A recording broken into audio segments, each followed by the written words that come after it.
So we're, for the next few weeks on Sunday evenings, going to do something a little bit different.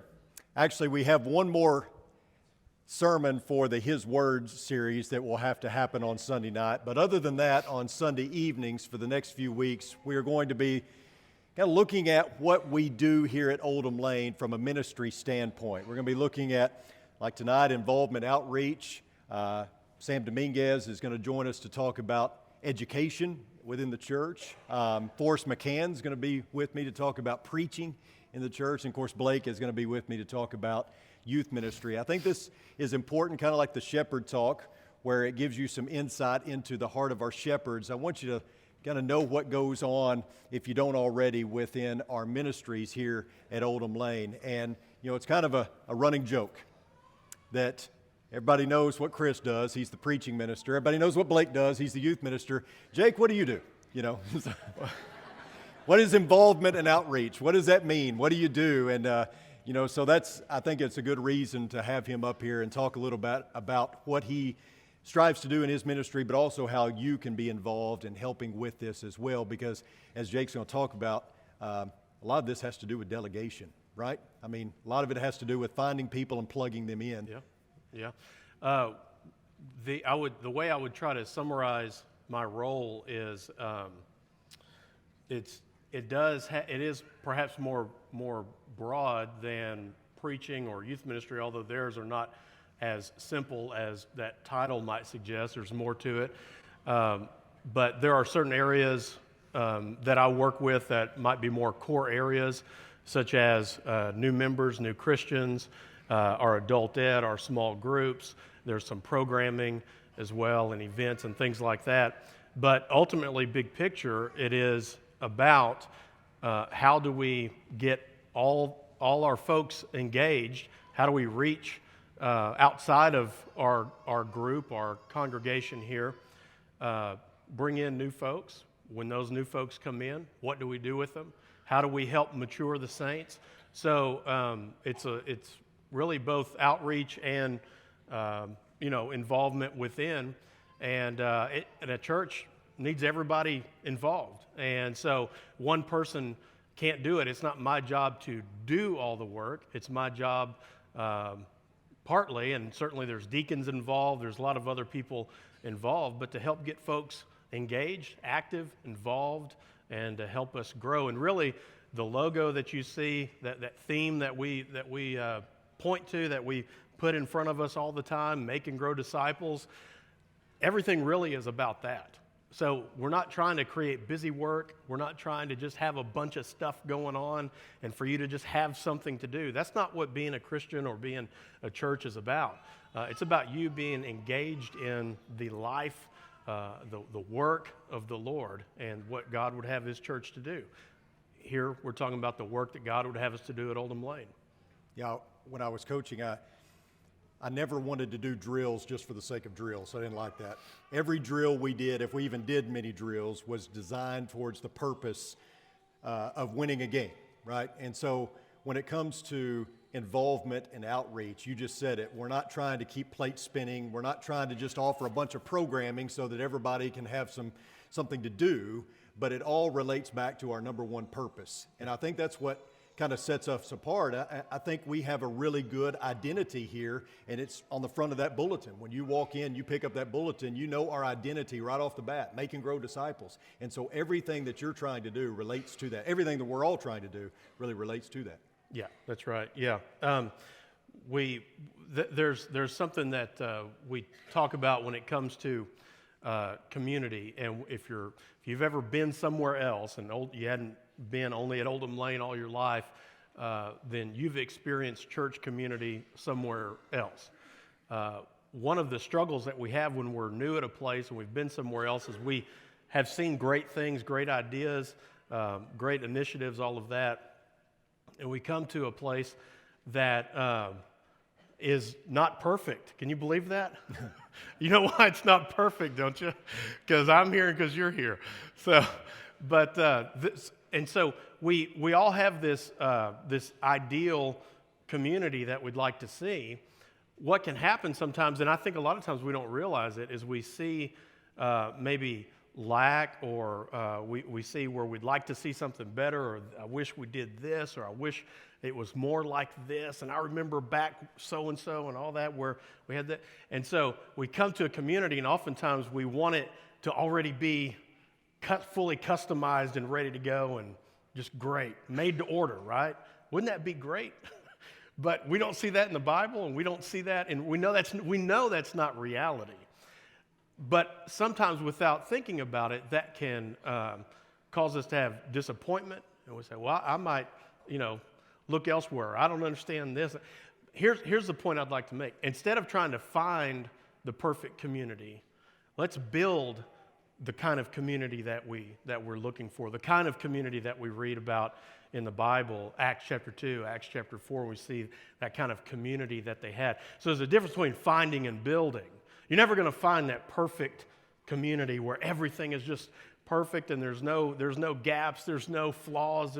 Let's build it. Let's build, and that's what our pioneer folks who brought us over here and got this work started, that's what they were like. Build the community here. And so everybody, has a role in that. No matter who you are, no matter what your status is or whatever, everybody has a role in helping make this the kind of community that we want it to be, that God would have us to be.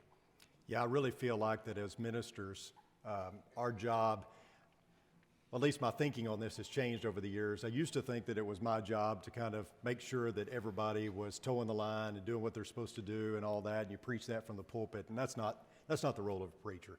The role of any minister, I think we're in the climate business. I think we're in the climate control business. I think we're trying to set an atmosphere or a climate for growth to happen. But we can't force any growth. We can't make anything happen. We can't make you do anything other than what you're doing right now. And so I think what you're saying is your role is to try to develop an atmosphere where people want to grow, want to get plugged in, want to do things, and to make this the best that it can be. Because like you said, there's always gaps. There's always holes. Yeah. And unfortunately, we tend to focus on those. Yeah. And we tend to really single those out and say, well, why aren't we doing this? Or why? Yeah, but we're doing a lot of other good things as well. Yeah. We need somebody to champion that cause. Why don't you do that, right? Well, here, one of the things we've started saying in our new Christian class is instead of pointing a finger, raise a hand. Now, what's the difference there? We can point fingers all day long, right, and find gaps, flaws, areas, and there's a place for that. Say, hey, we're missing something here. We've overlooked that, or we haven't done as good of a job here. So there's a point to that. But somebody's got to raise their hand and say, hey, can I help with that? Does that make sense? I want to help make this better. I want to help us fix this. I want to help serve in this area where there's a gap here. There's a service gap, you might say, in social services. And so we need people, and we have a lot of people that are like this. This really is a part of our culture here, and that comes from I call them the pioneers that brought us over. That's who they were from the beginning. They were put their hand behind the plow kind of folks. And that's a part of who we are. And we never want to lose that here. So when we talk about that, to me, I'm saying the way I see that and mean that is that's who we are from the beginning. I never want us to lose it. And so the more people you get, and over time, it's easy to think what? Oh, someone else will get it. So-and-so will do that. Or I don't think they need me. I think somebody does. Well, how do you know? You raise your hand. Hey, I'm willing. And the people that raise their hand are the ones that find themselves quickly and easily involved in things. The folks that don't, and I don't mean this in a negative way, but if you don't let somebody know that you want to help and do something and need something to do, then how is anybody going to know? Does that make sense? And so help people know. Now, here's another thing is sometimes I have an idea, me being just member in general. So I have an idea, and that means we should do my idea. And see, we have to realize that's just not even possible. Everybody has an idea, and so all of a sudden everybody gets to do whatever their idea is. Again, we want to be pointed towards make and grow disciples. And your thing may be the right thing that we need, but maybe we need to do it next year. Maybe we're not ready for it yet, or maybe we've been needing to do it, and you're just the right person to do it. And see, that's another thing is what if you're here to do that thing? What if that's why you're here at this congregation? Because that thing is lacking or missing, and you're sitting there wondering. I mean, we've seen this in members before. I've seen it, even before being here, where that person didn't realize they were here to do that, and then they're not here anymore. And that's an exciting thing to know, that there's something that's for you here. Now, at the same time, sometimes we need to do that thing that maybe is not what we want to do. But we need to serve. We're asked to serve in a particular thing that maybe I'm uninterested in it. Maybe it's boring. But you do that, and you'll be able to do that probably, but be faithful in that which is least. Be willing to do the small things, the little things. And then when we have that kind of work ethic and attitude, which we really is a part of our culture, it makes a difference. We have this mentality in the church in general. I'm not focused right here at Oldham Lane at the moment, but in general, this idea that, well, they're the paid person to do that. They handle that. And there's no way that the paid personnel can handle everything that is put on their plate. And so delegation is a huge aspect to ministry. Plus, it's biblical, right? I mean, nowhere do you find in the Bible where, you just sit and do absolutely nothing. I mean, to be involved, to do the work of the church, to be a movement like we're talking about, I mean, everybody's got to be on board, and everybody's got to be reading from the same script and on the same team, working towards the same common goal, right? And yeah. Well, this really, brings in the role of deacons. We have some wonderful men serving as deacons, or wives serve alongside them. You might not be a deacon over an area, but you're what we kind of refer to as a ministry leader over a certain area, and you're in some way over a thing, or you lead a thing. We've got the women's ministry. We've got the women's Bible class, multiple different areas of nursery, those kinds of things. So I'm talking about all of those areas where there's leadership involved in some way. All of us in those areas have to think about, how can I enlist? How can I get more people involved, of those that have an interest in a talent in my area? How can I grow my ministry? See, that's what we have to think. So I'll pick on Steve. Steve said his name was a different name. Yeah, we pick on him too much, so he didn't want to be Steve. He said he was some other guy, Fred or something tonight. So Fred, who's the deacon over media in the back, I'll pick on him because I know he doesn't mind us using him as an example. But so Steve's job, his ministry isn't flip some switches and turn on a projector and make sure somebody pushes the PowerPoint slide. That is not his job. His job is not sound and audio. His job is to help facilitate our study and our worship. You see the difference? And so the function of his is maybe some switches and knobs and lights and things like that. But what he's doing is helping us have study and worship in here or wherever we are in the building. It goes online. It goes all over the world. Do you see the importance of that? So can Steve do that all by himself? No. And so he's got a team of guys. And so his job is to know how all that works and then to enlist people to grow his ministry to do the work that we need to do here. Because we're not done yet with the work that we have to do here. So his job is to get more people involved to do the work that needs to be done, to train them, to watch them. His job's not to do it all himself. And so when we think, and some of it is we feel a responsibility. Some of our elders, if not all of them, have been deacons before. So you can imagine being that hands-on working deacon transitioning into a shepherd pastoral role. And you're no longer hands-on doing the task work that you've been doing. And you've got to sit back sometimes when you're happy to jump in and do it, and you've got to let them do it. But they also feel the responsibility of the thing. And so sometimes when we're the person in charge, so to speak, you feel the responsibility of it. You feel like, well, no one else knows how to do it like I do, or I need to get it done, when really that's just kind of secular thinking. That's not a bad thing, but in the church we have to think differently. So our job in the church is not, I feel responsible, I got to make sure that gets done. What if you got somebody else to do that thing? And you think, well, nobody, that's so small, that's boring, nobody wants to do that. How do you know? Did you ask everybody? There is somebody who would love to do that thing because they're looking for something to do. And guess what that does?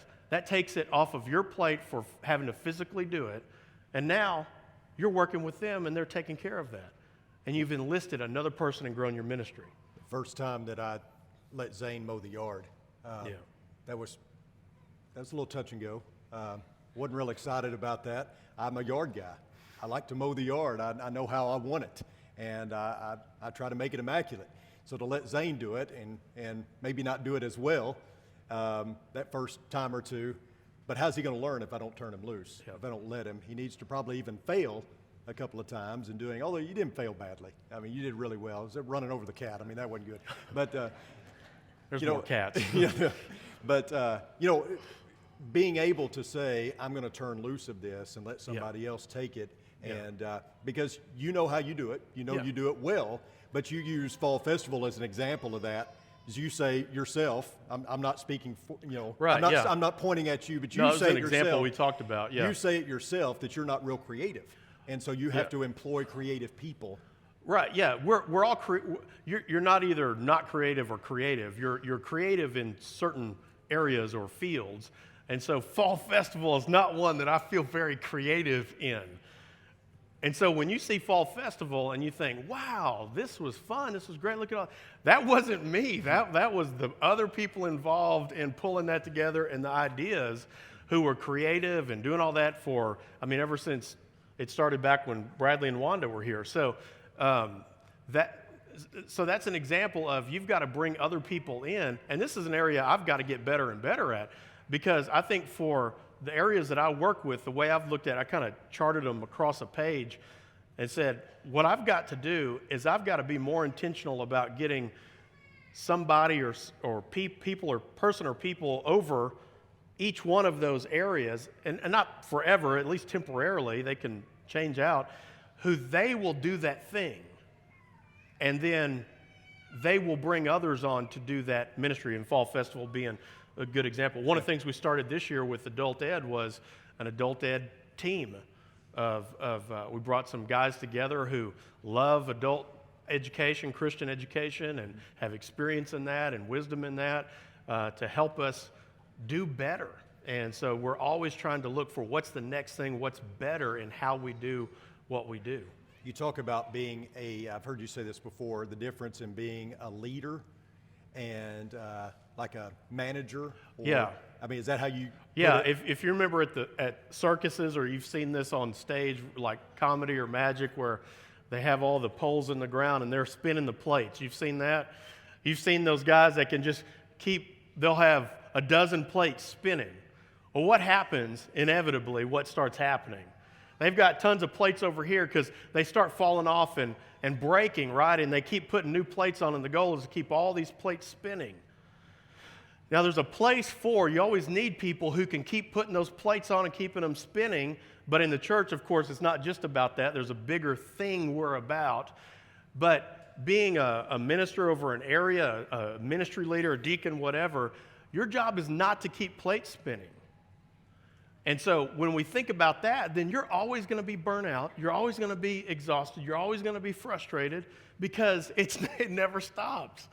But the difference between a manager and a leader, or someone who's spinning plates and someone who's leading that ministry, is they're bringing more and more people on. And so now maybe there's one person per plate to keep it spinning or something. So maybe that illustration will be helpful for folks that are over those areas. And then also to, one day it might be you. It may not be you today, but you may look up and you may be the one over a particular ministry and needing to enlist people. And so when we have new members come in and new Christians, we want them to fill out their new member packet and opportunity for service, because everybody loves paperwork, right? You can't get enough paperwork. Sometimes people ask, can you make this longer? And we're working on it. But what that does is that helps us know what is it people would like to do. And so that gets turned into the deacon or deacons or all the right people. And now what's supposed to happen next?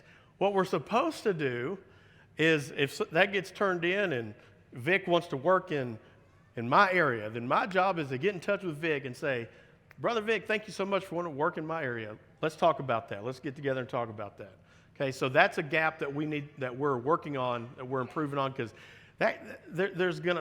things are going to fall through the cracks. We've got to be patient and long-suffering. And if somebody turned one in and think, well, I hadn't heard back, that's been a little while. Well, guess what you ought to do? Hey, I turned that in and I hadn't heard back. Can you help me with that? Absolutely. We'll get right on it. See? So, but if I'm over an area and somebody turns something in and I'm only thinking about keeping the plate spinning, and I'm getting more and more people that want to serve in my area, I'm thinking, well, I can't use them. I don't have any. I'm just trying to keep going what I've got going. Instead, I need to be thinking, how can I expand what I'm doing? I've got more people that want to do this. What can we do? Maybe I need to get these people together and maybe they see some things that we need to be doing that I don't see. You see how that can work? And that's a shift in our thinking, and it creates this culture of putting people to work, getting people involved in the mission and the work of the church. Yeah, it's really a paradigm shift in the way you think about even setting up chairs or tables for a fellowship meal.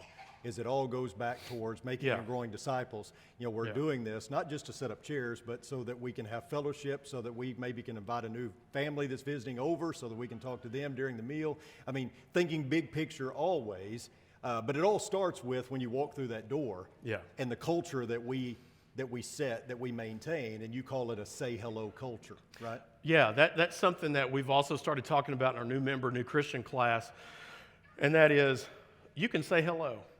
This is part of who we are at our roots, but we don't want to lose this. We want to keep this going and build this more and more.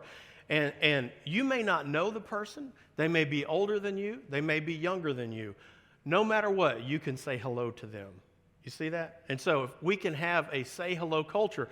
So if the greeter isn't there, or if only the greeter said hello and they got by and somebody didn't say hello to them at the door, they get in, they're not going to get very far without somebody saying hello to them. Now, that doesn't mean you don't have to meet people, but you may be, you know how that happens sometimes.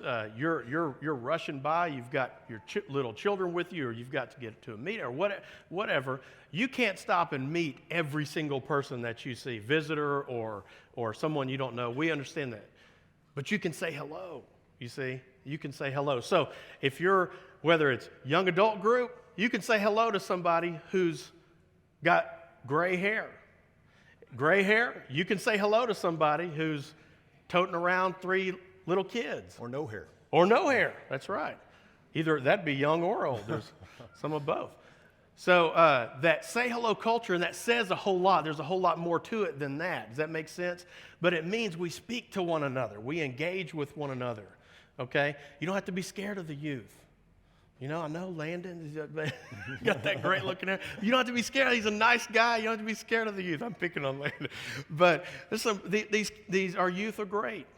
And our older folks here are wonderful too. But let's have a culture of saying. Now, here's another thing that we hear is, well, I don't know how many of you have been in this situation? I don't know if they're a visitor or if they've been a member and I haven't met them. How many of you ever felt that? And the fear of, hi, do you go here or are you visiting? And you've probably said, I'm so-and-so, are you visiting? And they say, no, I've been here for 10 years and you hadn't met them. Okay? Guess what? That's okay. That's okay. All right? That's totally okay. If you're the member and somebody met you and they thought you were a visitor, you're not going to be upset with them. You're going to be glad they came over and met you. And you're probably thinking, I've been wanting to meet you too. I'd like to get to know them as well. So don't let that bother you. If you don't know them, go meet them. If you're passing them in the hall or whatever, you can say hello. So we want to just keep perpetuating that and building on that. Our big thing is making and growing disciples, and that involves at some point taking off the bib and putting on an apron, There is a sense in which you always keep the bib on because you're always learning, you're always ingesting truth and things like that. But at some point, you're growing to where you roll up your sleeves and you get to work for the kingdom because that's biblical. That's what we should all be seeking to do. That's what we're about, yeah. That's what we should be about. So that's really the mission here, and that's your mission. It's all of our mission. But in involvement outreach, that's what you're seeking to do, is to plug people into the mission so that we can accomplish here what we're trying to accomplish, right? Yeah, and this is an absolutely wonderful place, and the folks here, Oldham Lane is a special place. And I think of Oldham Lane as still that diamond yet to be discovered by so many people in this whole area, and is being more discovered by more and more folks. This is a special place full of sweet, hardworking, loving, sincere Christian people. But we want to perpetuate this, and the work is never over.